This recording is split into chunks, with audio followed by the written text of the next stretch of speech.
And now, once again, we are joined by one of the most requested guests we always get on the bash, and it is none other than CageWarriors President Graham Boylan, who has a serious amount of work this weekend. Yeah, don't envy fights on Thursday night, Friday night and Saturday night, and there is 5 title fights across those 3 fights, and we have so much to talk about, Graham. But first of all, how in the name of Christ did you even organise this? I know you went all the way to the government, the first time MMA has been formally recognised by the government, which is a huge achievement.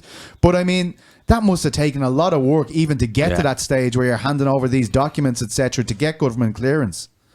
Yeah, it was nearly 6 weeks of just nagging and pushing to get things into the right hands and get the paperwork onto the right table to get the permission to actually go ahead with this event. Because as you know, Manchester has been on lockdown for some time, and there's a curfew kicking in again next week, so it's getting worse.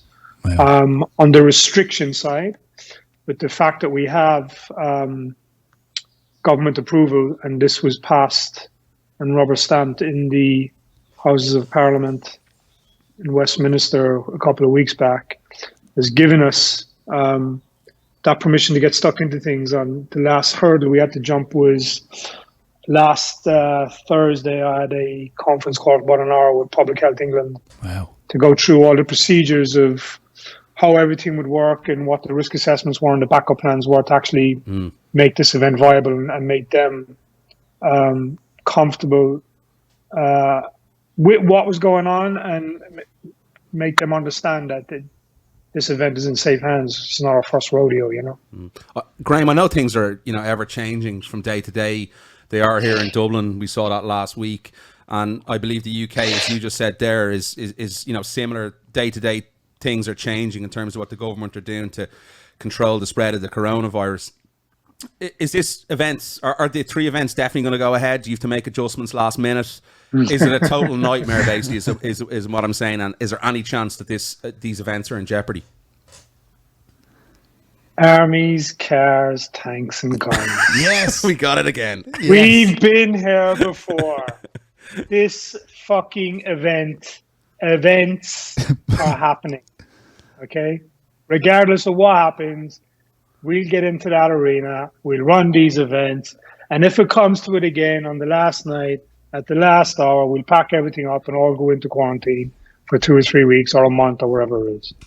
Can I ask you, Graham, did you have to go to Westminster and all that stuff yourself, or was that done by a legal team, or is it you showing up there to get this stuff across the line? A lot of it was done through because of COVID. A lot of people are not allowed to go to a lot of places. Oh yeah, okay, that makes sense. Yeah. A lot of it was done on Zoom conference calls with me, government officials in different government departments, and it took a fight attitude pushed on government departments. No stranger. Of some shouting, and abusive language being used to create the type of concern and action that was needed to get the rubber stamp on this, because it was coming down to a very close deadline of if you don't approve this week, it's not going to happen. We're going to have to cancel it. So it got quite heated with certain people when they probably stepped back and thought, we're dealing with the fight scene. We're not dealing with normal people in an office here. We can push them back and say we need to speak to the person in the desk on the floor above us, who needs to speak to the person next to them, who needs to call the person on the other side of the floor. It was quite intense phone calls in the last week to get that approval. I was going to say you've come a long way from the rebel county, but by the sounds of those conversations, home is where the heart is still. Yeah. To be fair, it's like when you're dealing with the government, everything moves at snail's pace, right? It's like you got the corporate world where there's like 10 phone calls have to be made between 10 people sitting in the one office for something to happen. And then you've got the government world to get something to happen. You can amplify that by 100, and they're probably all in the same building in the same floor, but they all need to speak to each other, and they all need to have that one paper pass all their desks. But yeah, just corporate before world that and the government world, man, it just moves at snail's pace. Yeah. Graham, obviously, there's a huge amount of work, as you mentioned, that goes into this, and it's a big week for the UFC. We spoke about that the last time in terms of your relationship with the UFC has grown, and they're now mentioning your fighters, your promotion on the broadcast, quality, which has been absolutely fantastic, I think, for the European fighters. Is it at a point now where you're going, we have to get this on for this week to obviously get your fighters fights, but then for the brand, obviously, to flourish even more, this is extra important to get it on this week when Fight Island's kicking back off? Yeah, well, I think our dates were booked long before the second Fight Island was announced. I mean, they were planning it, yeah, but our dates kind of just naturally sunk into what they were doing. So we had our... But that's a bonus then, surely, yeah? Times. Yeah, it is a bonus. It's kind of the cream on top for us, because when they came back and said, when we gave them our broadcast times, they came back and said, well, we need a Saturday night to finish an hour early because we're going to be going in with that pay-per-view on a Saturday night, which is kicking off everything that we're doing. So we shifted the Saturday night time to start 1 hour earlier so that we finish just in time to lead into that UFC. Oh, God. It's going to be a great day in front of the TV. Oh, my God. It's going to be unbelievable. And that was one fight in particular here has a dynamic to it that is very different, I feel, for CageWarriors, and that's Adam Proctor v. Mason Jones. Yeah. These guys are two red-hot prospects. I mean, both the guys look unbelievable. And Mason Jones told us he was calling you guys, you and Ian Dean, saying, give me that fight. And look, it's not a fight that was even on my radar. And then when it comes out, you're like, Jesus Christ, this is amazing. But that whole idea of pitting two red-hot prospects against each other, did you take some convincing to do that? Or was that, as soon as you heard it, you were like, this is it, this is the one? Jones messaged me, I think, less than 10 minutes after that Rhys McKee video went public of signing with the UFC. Wow. Within 10 minutes, I had a message from him saying, I want Proctor. Wow. I looked at the message and I'm like, I got this. I'm like, no, fuck, why are you doing this to me? So I left it and I thought it might wear off. I thought it was just a heat of the moment thing. And I called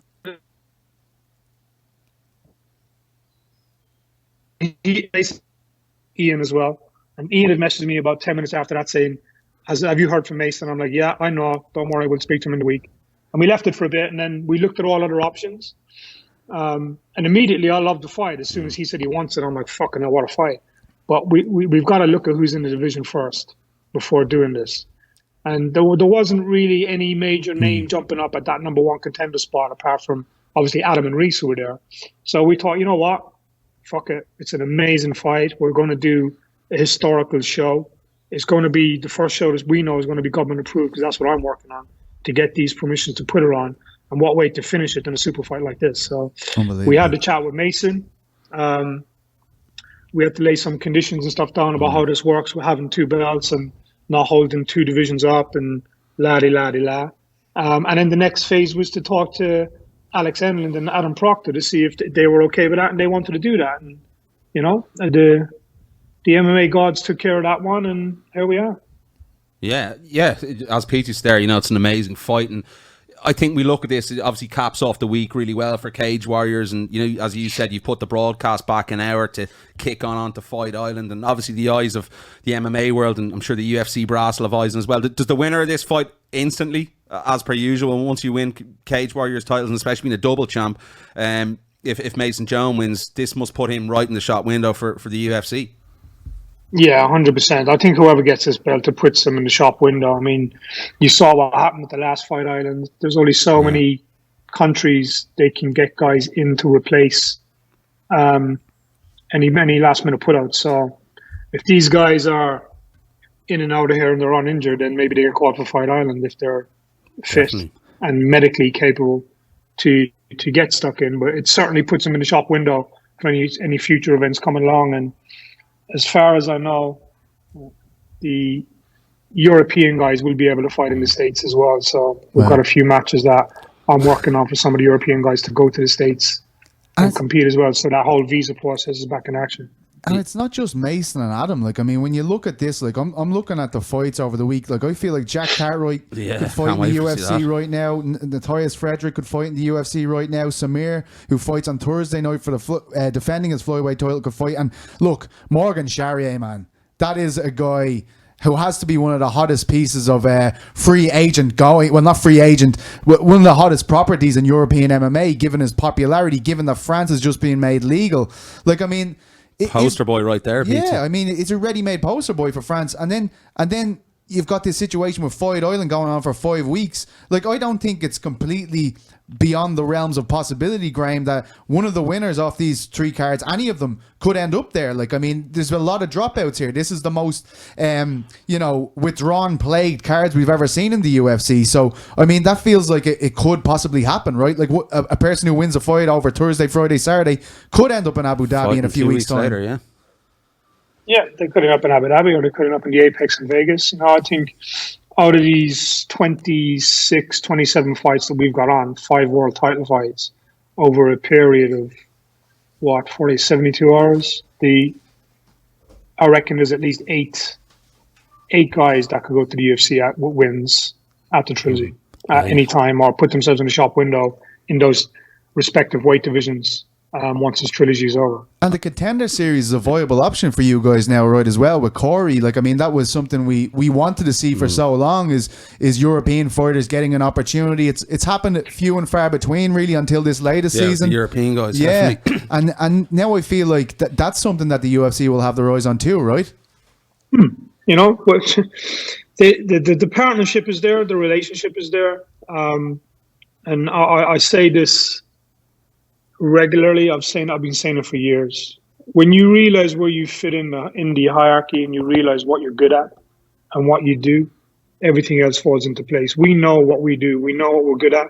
And we develop that talent that moves on to the greatness, and their abilities move on to great levels by going into the UFC and developing. And that's what we do. We get them to that point. You know, there's no difference. I keep saying this to people as well. Between the UFC and CageWarriors, the only difference is the mass numbers of eyeballs watching or attending.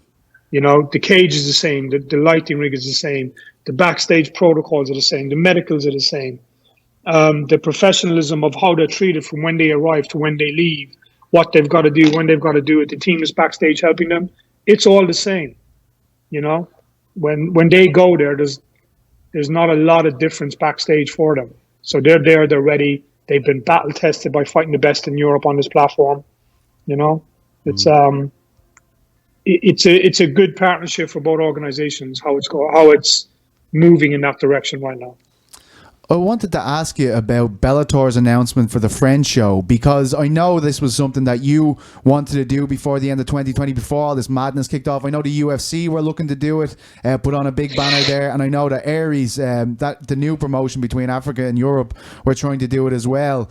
Is this the right way to do it? Like, we were talking to Morgan earlier, and he said because there's not, a big, a limited crowd going, 5,000, yeah. it really hasn't got a huge amount of buzz in France so far. Like, I mean, do you feel like this was what the French fan expected when it came to the first big show in France?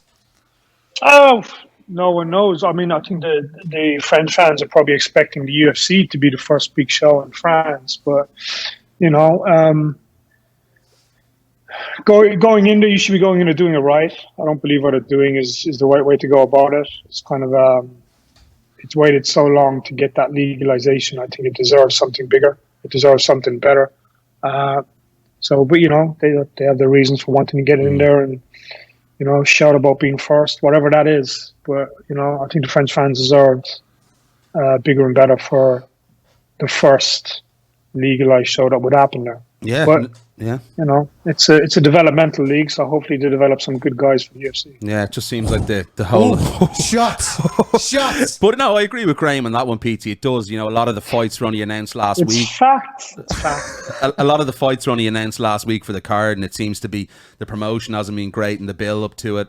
So yeah, no, I understand what Graham's saying there, PT. But Graham, we have to ask you. There's only one Irishman, technically signed to the UFC at the moment or active, and that's Rhys McKee, and he's teased of a fight over the last couple of weeks. You know a thing or two about Rhys, don't you? Can you fill us in on anything about Rhys? When are we going to see him back in there? Is there an opponent or? Is there anything There's an opponent, the contract signed, and they'll announce it when they're ready. Oh, Graham. Shut down. The Graham. Boylan shut down. Graham. Look at that. Shooting us down. I can, man. I can. The contract signed. It's in the hands of the UFC PR machine, and we can't jump that gun. You know that. So, Can you even but give he's got a good fight, and I have a very strong sense of a performance, a proper UFC full camp Yeah. debut performance that's going to put him on the map. America, or is it going to be in the Apex, or it's going to be Abu Dhabi? I didn't read that part of the contract. He absolutely did you read that did, part of the you contract. He's liar. just not telling us. So it's not gonna be in Abu Dhabi then. I reckon it's in the Apex. I didn't read that part of the contract. Because you hinted about it earlier on, though. A few European guys might be in the Apex. So there we go. That was somebody else I was talking about. Okay, fair Yeah, so enough. what's going on with Jack Shore? Is that what you're talking about? No, that was somebody else I was talking about. He's regretting doing this interview now, Petey. Is there any kind of like the fact that there was so many Cage Warriors fighters on the first time? Is there any kind of surprises maybe that we might see before the end of these 5 weeks? I know they've announced a lot of fights, but is there a few guys waiting in the wings maybe in case anything might happen? Maybe.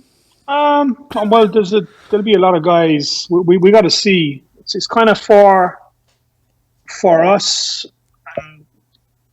Our roster of guys, we got to see how they come out of this after Monday, really. So we got to see where people are at injury wise, because we've pulled out probably.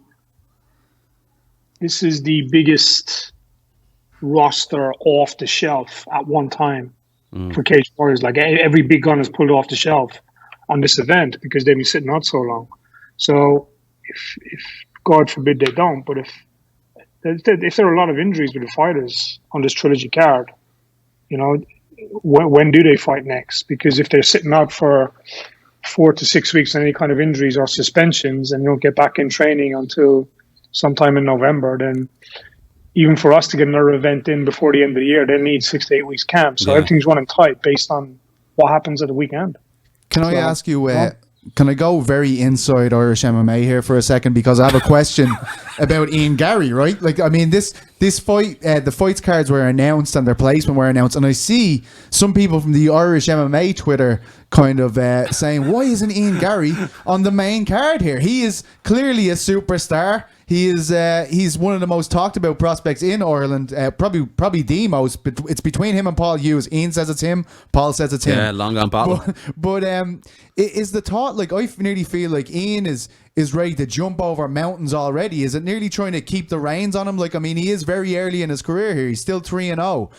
Is it about kind of saying, all right, relax, we still have to get a few things in place before we can put you right up there at the top of the card? Or what was the thinking behind that? It's simple mechanics of putting a fight card together. It's nothing to do with any one specific person or where they are in their career. If you look at Cage Warriors 115, which I believe is the one Ian Gary is on, you've got 2 world title fights on the main card. Yes. You've got 2 ex-Cage Warriors world title challengers on the card. We've got 3 next generation professional fighters on the card. And there's only 9 fights on the card in total. Now, do I put 3 guys from the one club back to back to back to back with no break between them just to put one person on the main card and fuck up their whole night? Fair enough. Or do I spread those coaches and those teammates out so that there's a fight between each one so that they can actually have a night rather than concentrating on one person having a spot in the main card when there's already 2 world title fights, 2 ex-Cage Warriors title challenges on there? You know, so things come to putting a fight card together is not easy. And a lot of it comes down to just pure mechanics of how many clubs and how many guys from that one club are on that one card. How many guys have we got on the card that are champions? How many guys are title contenders? Who are the more experienced guys? So you know what? Take a little step back, have a breath, and your time will come.